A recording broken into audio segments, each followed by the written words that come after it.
यहाँ पर आचार्य मानतुंग स्वामी की उस पीयूष अमृत देशना का रसपान कर रही है।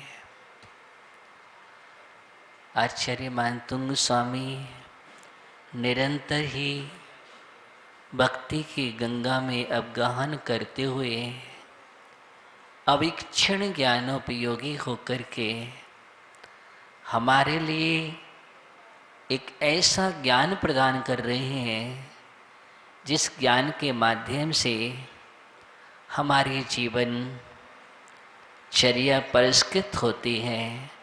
हमारे अंदर एक अपूर्व श्रद्धान उत्पन्न होता है। आस्था और निष्ठा के साथ हमारे कदम उस पथ पर बढ़ते हैं जिस पथ पर मुझे बढ़ना है। असीम विश्वास दिलाने वाला यह महाकाव्य भक्तांबर स्तोत्र है, जिसको सुनने से, पढ़ने से, स्मरण करने से हमारे जीवन में अनेक प्रकार की विपत्तियाँ, आपत्तियाँ, संकट दूर हो जाया करते हैं। आत्मविशुद्धि का जागरण होता है और हमारे हृदय में सम्यक्त खिल जाता है। पुण्य का संचय होता है और पाप भाग जाया करता है। हमारे उपयोग को शुभमय बनाने वाला, अशुभ से निवृत्ति कराने वाला अगर कोई है तो वो स्तोत्र मानतुंग स्वामी का जब जब भी हम उसमें डूबते हैं तो हमारे अंदर प्रशस्ता आती है। परिणामों में शुभ उपयोग है। क्या है ये शुभ उपयोग है? आचार्यों ने कहा भी है कि शुभ उपयोग अरिहंत भगवान के गुणों में अनुराग होना। अरिहंत के गुणों में अनुराग होना सोपयोग है।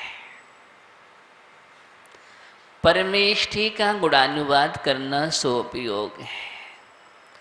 उनकी आराधना करना, स्तुति करना सोपयोग है। वंदना करना सोपयोग है। उनको ध्यान में लाना सोपयोग है। पूजन, अनुष्ठान, जाप करना सोपयोग है। ऐसा आचार्य भगवान कुंद कुंद स्वामी भी कहते हैं। जो जानाति जिनंदे पेक्षति सिद्धि तहेव अणगारे जीवेशो साणुकंपो उपयोगो सो सुहोतस्य। प्रवचन सार ग्रंथ है आचार्य कुंद कुंद स्वामी का, बहुत ही अद्भुत ग्रंथ है। अद्भुत तत्व की देशना है जिसके अंतर्गत द्रव्य का विवेचन है, लेकिन वहाँ भी जब उपयोग की चर्चा करते हैं तो उन्होंने सो उपयोग को परिभाषित किया है। किसको? सो उपयोग को परिभाषित करते हुए लिखा है। क्या लिखा है? जो जानादि जिनेंदे, जो जिनेंद्र भगवान को जानता है। किसको जानता है? जिनेंद्र भगवान को जानता है, वह सोपयोग है। हम मंदिर क्यों आते हैं? जिनेंद्र भगवान को जानने के लिए। पूजन करते हैं जिनेंद्र भगवान को जानने के लिए। क्यों? क्योंकि हमने सब तो जाना है, संसार के पदार्थों को जाना है। अभी तक हमने जितने भी संबंध स्थापित किए हैं, रिश्ते नाते स्थापित किए हैं, ये रागवर्धक कहानियाँ या रागवर्धक संबंध, इन सबको जाना हमने। लेकिन जिसको जानना चाहिए उससे हम अनविज्ञ हैं, अजान हैं। जानना है, जिनको जानना है। अरिहंत को जानना है, परमेष्ठी को जानना है, परमात्मा को जानना है। जानने के लिए दो ही वस्तुएं हैं। जिसने दो को जान लिया उसने सब को जान लिया। क्या है दो? कौन सी चीज है दो? है? दो को जानना है। बोले मम्मी और पापा। तो क्या? बेटा बेटी? पेट और पेटी? किसको जानना है? अनिल भैया, दो को जानना है। राग और द्वेष क्या जानना है मुझे? तो स्वर्ग और नरक, जमीन आसमान क्या, धरती अंबर क्या, सुख दुख क्या, पुण्य पाप क्या? तो क्या जानना है मुझे? हवा और दवा, धर्म कर्म, भोजन पानी? किसको जानना है मुझे? छोटू भैया, दो चीजें किसको जानना मुझे? वनली दो ही जानने होंगे। जिसने दो को जान लिया उसने सब को जान लिया। हम दो को जानने वाला सर्वज्ञ बन जाता है। वेद और विज्ञान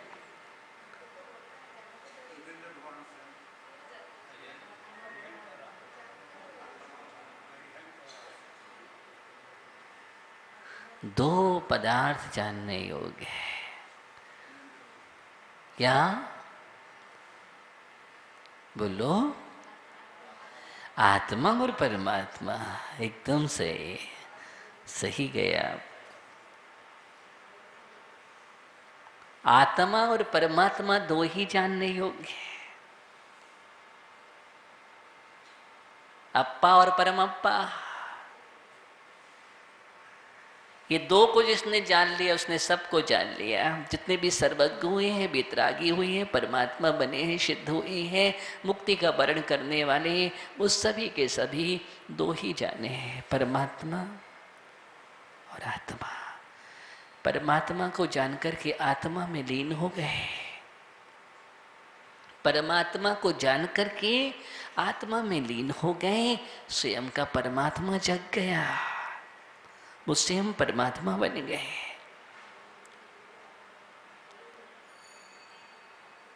और हम किसको जानने में लगे हैं? धन दौलत संपदाएं, घर परिवार कुटुंब, भौतिक पदार्थ, राग द्वेष, इसी में लगे हैं। ये साता साता,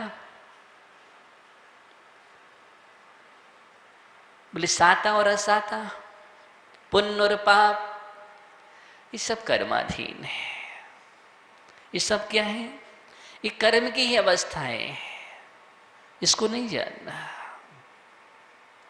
इसमें तो हम चल ही रहे हैं, इसमें तो हम दौड़ ही रहे हैं, इसमें तो हम भाग ही रहे हैं, इसमें ही हम जाग रहे हैं। सो भी रहे हैं तो इसी में, जागते हैं तो इसी में। इसमें इसलिए आचार्य कह रहे हैं इनको जानना कोई विशेष ज्ञान नहीं है, एक विशिष्ट ज्ञान होता है। भेद विज्ञान क्या है? ध्यान दो। सच्चा भेद विज्ञान वही है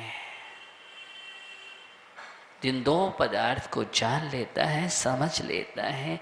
ये जानने योग्य है, ये सुनने योग्य है, ये ग्रहण करने योग्य है। इससे ही मुझे परिचय प्राप्त करना है, इसको ही अनुभव में लाना है। लेकिन हम आज तक सुना तो क्या सुना हमने? जाना तो किसको जाना? पहचाना तो किसको पहचाना? अनुभव में लाए तो क्या? सुधि परिचितानुभूया सौवस्वी काम भोग बंदिका यत्त सुविलम्भो न विरीन सुलहो विहातशे। समय सार में आचार्य कुंद कुंद स्वामी लिखते हैं, सुध परिचिदान होया। हे आत्मन, तूने अभी तक सुना है क्या? काम भोग बंद कथा, या तो काम की कथाएं, या बंद की कथाएं, या भोग की कथाएं, इनको ही सुना है। इसमें ही मन लगता है। अगर तत्व की गहरी बात करेंगे तो मन नहीं लगेगा। लेकिन यहाँ से हम बाहर निकलेंगे और कोई राग द्वेष की चर्चा करने लग जाए, काम की चर्चा करने लग जाए, मोहों की कथाएं करने लग जाए, तो हम वहाँ पर बहुत अच्छी तरह से 1 घंटे भी आराम से रुक लेंगे। लेकिन टाइम पास हो रहा है।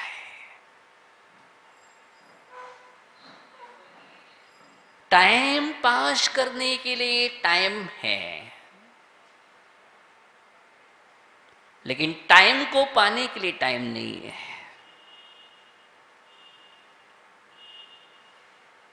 टाइम को पास करने के लिए टाइम है और टाइम को पाने के लिए टाइम नहीं है।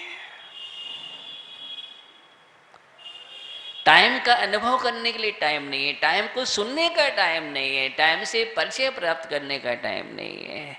कैसा टाइम?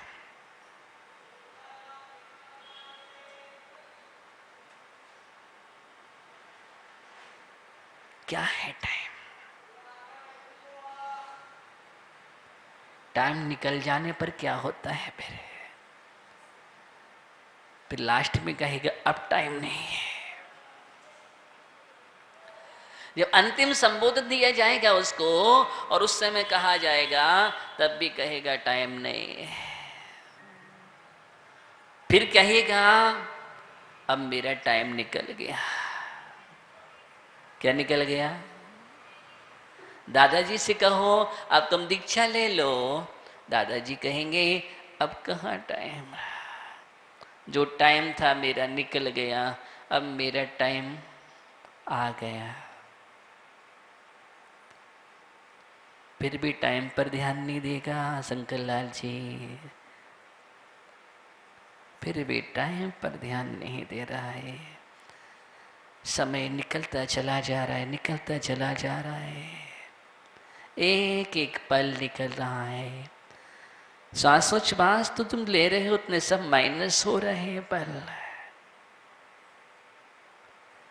लेकिन फिर भी कहता है मैं विचार करूंगा, अभी सोचूंगा, अभी टाइम नहीं है, अभी टाइम नहीं है। कब टाइम आएगा इसका मुझे नहीं पता चलता है। प्रकाश चंद जी कब टाइम बना के बैठे हैं, कौन सा टाइम लेकर के इसने अपनी डायरी में लिख लिया है ज्ञानी कि ये वाला टाइम मेरा होगा, या तो ये लग रहा है इसने टाइम को जीत लिया है। टाइम वही लिख सकता है जिसने जीत लिया हो।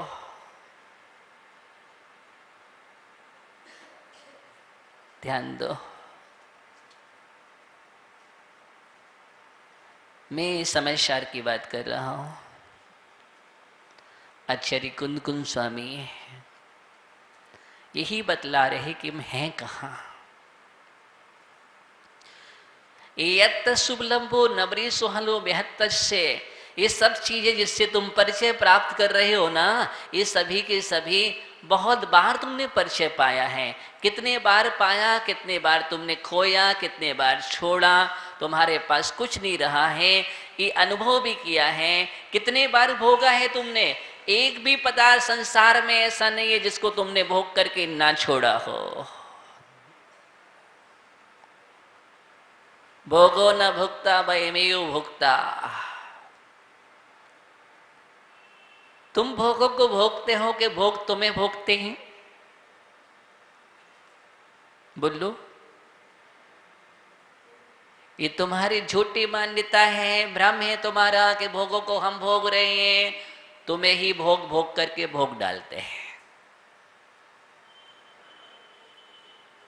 क्या मिलता है?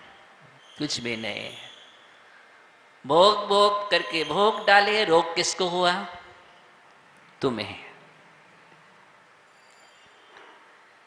भोग तुम्हारा उपभोग कर रहे हैं, भोग तुम्हारा उपयोग कर रहे हैं, तुम उपयोग नहीं कर पा रहे। उपयोग का, किसका? उपयोग का तुम उपयोग नहीं कर पा रहे हो। जिंदगी निकल जाती है, अंत में क्या मिला? जाना ही नहीं है परमात्मा कौन, आत्मा कौन, किससे पूछो? अंत में वही याद आते हैं, बोले रामलाल श्यामलाल घनश्याम श्यामदास। अंत में क्या होता है? आत्मा और परमात्मा को पहचानो। अंत में नवकार मनता न चाहिए, ओम नमः सिद्धेभ्य याद रहना चाहिए। अंतिम संबोधन होता है ओम नमः सिद्धेभ्य।